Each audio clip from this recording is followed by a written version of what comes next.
Way back when Super Mario Maker was even within the grips of many youngsters around the world, my generation grew up with Super Mario Flash. This was a Mario-related computer game where you could formulate and create your very own levels. Suffice to say, it grew very popular due to its easy accessibility in both the game itself and the level editor, not only creating many bright minds around the world, but many sociopaths too. Now, the success of Mario Flash led to the age-old question: if Mario Flash is so good, why isn't there a Mario Flash 2? And then it happened. My then girlfriend disowned me from spending my last paycheck on a copy of Mario Maker 2. Why she disowned me? I have no idea, but Mario Maker 2 was the biggest upgrade ever, only to then later that night regret saving or spending my money more wisely, such as using a cash to bawl my eyes out on $60 worth of ice cream knowing my girlfriend would never come back, or simply save my money and play Super Mario Flash 2. Yes, this game exists, a direct sequel to the classic Flash game. This game did everything a sequel should do and then some, even improving on many mistakes the first game made, and was generally another great experience. I titled this video a nostalgic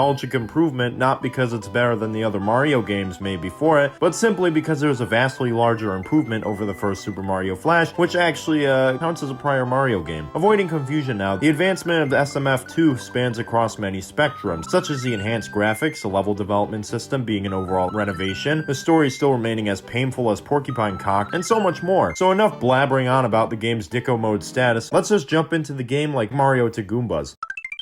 Now, what makes this game worth jumping off a train for? Well, there are many things worth don't do that, by the way. I would have never thought of a Flash game that could get much fun or better than the first Mario Flash, but little did I know this little 2011 sequel would shake up the mainframe. One major difference being the art style. You see, unlike many sequel games out there, this game takes a unique approach at completely changing up the sprite work and aesthetic. Instead of the Mario All-Stars look and feel, the sequel rips straight from Super Mario World instead. This makes the experience already feel somewhat refreshing and new, even though both of these games' creative genius come from copying someone else's homework. Ragging on the art-based choices aside, the main menu of the game is very similar to that of the first installment. You've got the story mode, the level editor, and the mostly unnecessary shit. Following suit from the past game, we can start the journey with the one-player game. Just like the last game, unfortunately, this game is limited to one player instead of being multiplayer. This time to add salt to the wound, however, Poipu decided to completely throw Impact Luigi from existence. The poster boy of two-player gaming for basically the entirety of gaming is gone and swept away from this sequel. What the hell? Considering it's a one-player game, I guess it makes sense, but in all seriousness, I don't want another Mario 64 Luigi missing scenario with this game. Just like the last game, Poipu has seemingly stuck with his status quo and recreated entire original worlds and levels to make a somewhat new in-game universe. There's even more to be provided when playing this story mode as opposed to the first Mario Flash, however. There's more to explore here, new level mechanics and designs, and many gameplay improvements over the prior installment. This once again shows the passion of the creator and his glaring drive to make a new and improved version of a prior game, as he should, and how all sequel games should truly be. Right off the bat of the first handful of levels here, the new ideas and tight gameplay are expressed vigorously. Being showcased with all sorts of new stuff does two things very important and integral here to the Flash game. Those being that it introduces the players to a brand new feel, and the other major thing it does, with context of the prior game that is introduce a new level set of mechanics and layouts that spark more creative interests for the level editor waiting to be unleashed. Adding more to the prior game in order to draw and lead the players in is a mostly great way to keep consistent interest in your game and gives your game an all more appraisal and love, in my humble opinion. Not specifying between what returning elements were good and bad, there are a lot of things that are brought back from the first game that keep the game familiar with veterans of Flash 1. These include the aforementioned world map, the power-ups, the enemies, and the brutal ass-pull difficulty. Hey, I didn't specify what was good or bad here, but with all these returning features came positivity just as much as negativity. The story of the game is much the same as the first game, preventing Pimp King Koopa from forcefully hitting on Princess Peach, and Mac Daddy Mario must rescue her from the illest hustle in the Mushroom Kingdom.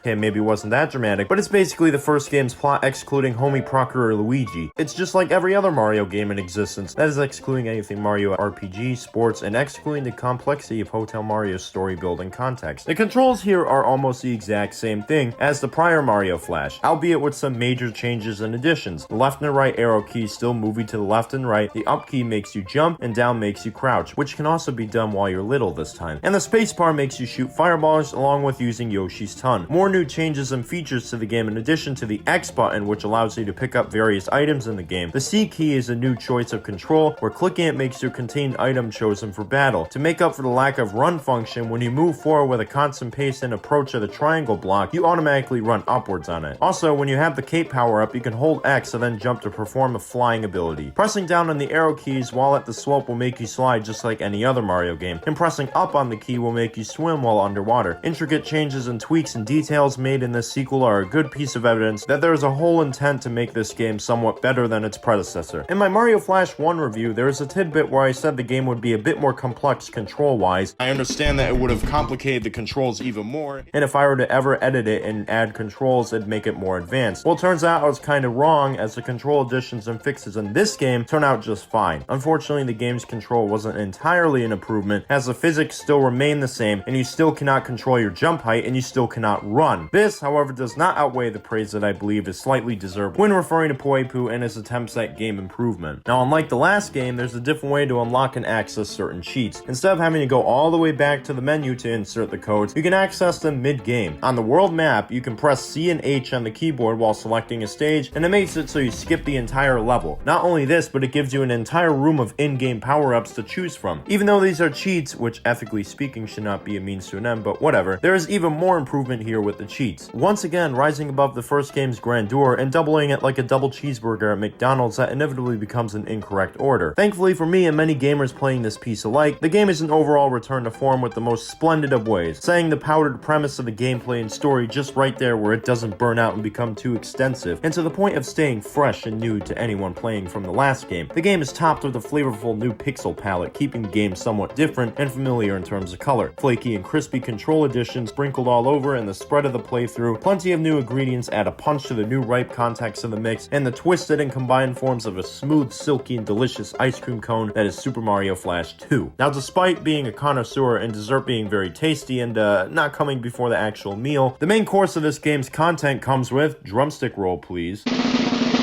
the level editing system. Yes, like the last game, I'm positive that all the flock for this game came with the level editor. Not to rag on the story or anything, but it's a Mario story, meaning that it's pretty cliche. This results in the intrigue of something rather new to Mario players, being the level editor on the menu screen, being very high. With the stats of the first game gaining notoriety, especially for its level editing system, Poe probably had a lot at stake when modifying and upgrading the sequel's level editing system pieces. Whatever happened, really not much aside from sanity being at the edge, it's made a level editing experience all the better. It begins like the original level creator. When you select the backdrop of a level and set the XY coordinates that you shouldn't even bother checking because you can't even go higher than these fucking coordinates that are given to you. Once finitoed with these basic coordinates, you can start running amok with all the torture devices at your fingertips. Yeah, you didn't think I'd let the trauma go from the past video, didn't you? The alien controls were shifted and changed in a mildly annoying degree, as instead of up and down when you switch to the menu, it's the spacebar instead, which for better or worse is a better button to choose. The rest of the controls are the same in terms of comparing to the older installment. The direction keys move you in every direction, horizontally and vertically, which I presume is the reason for the change in control, and the mouse key is basically unchanged from game to game. As usual, there are many pieces of the level editor that were shown off in the story mode, with all of these pieces to the level design having their very own function and properties to them, having, and sometimes adding, even more creative and individual depth than the prior game. Some of these examples of additions include, of course, Goombas and Koopas, but then you've got the inclusion of new enemies such as Chucks and Boom Booms. Every power-up that's in Mario World, except for the balloon inflation fetish one, is allowed to be used in this editor, with new additions such as the Cape Feather and Yoshi. You have the interesting addition in Slopes, which can be rather glitchy at times, and there are plenty more items that have different aesthetical purposes and general usages when creating levels. There's an interesting system that can become incorporated with this game that gives us certain items actions or reactions depending on where they are placed on the grid. For example, there's a big-ass button that changes colors depending on the tile, which thus changes the block surface corresponding with the block with the color places. For the most part, for a Flash game, this is an interesting method, but one that can get annoying based on how you make your levels, and this restricts certain creative maneuvers and freedoms that I would be otherwise trying to use. Next to this whole ability grid-based system, there are levels and obstacles and scrolling themes. You can move the screen in the formation of a straight line or even an airship formation. Not only this, but there are various enemy spawners that can be used with these themes. Other than that, there isn't much to talk about in terms of the editor, as it's basically the old school editor from the prior entire Mario Flash except beefed up. You follow the basic principles, creating the level, saving it, choosing the music, name and description, etc. It's textbook Mario Flash, and it still remains as a great creative outlet pre-Mario Maker. Except this time there's no shortage in creative freedoms, as more is added that isn't too forced or unneeded, and less is taken away that hinders the overall experience too much. A returning feature in the game for Mario Flash is a makeshift level save option and share, as you can still copy and paste the actual level codes and spread them and save them around the web for all of you to enjoy. Speaking of coding, an interesting element of this game incorporates the ability to upload your very own custom background layer. You can do this by clicking the custom background option before you create a level, and then you can go on to Google Images or some porn site to copy paste the image address, and there you go. You've got Mario Flash inside Mario Flash. You can do all sorts of shit with this neat little encryption of sorts. This code system is even a cool returning alternative way to text your crush via making them a level that they could undoubtedly love.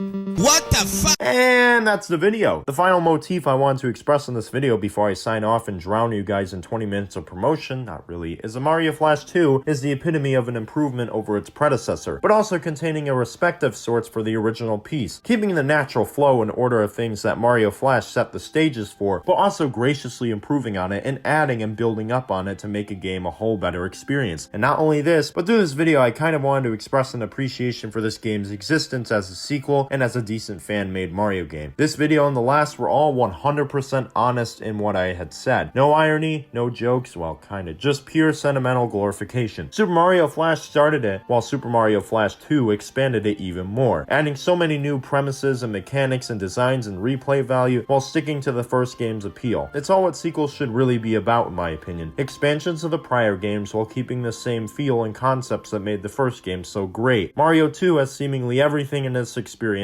that can make it considered a prodigious and completely improved sequel. Despite having a greater nostalgic connection for the first game personally, I do honestly find myself playing a lot more of Mario Flash 2 in the long run, as the content and replay value are a no-brainer for me and are probably to most people. To clarify though, both have a very nostalgic place in my conscience at the end, and with that said, I finally conclude with this very late and overdue analysis and gush over. Toodaloo.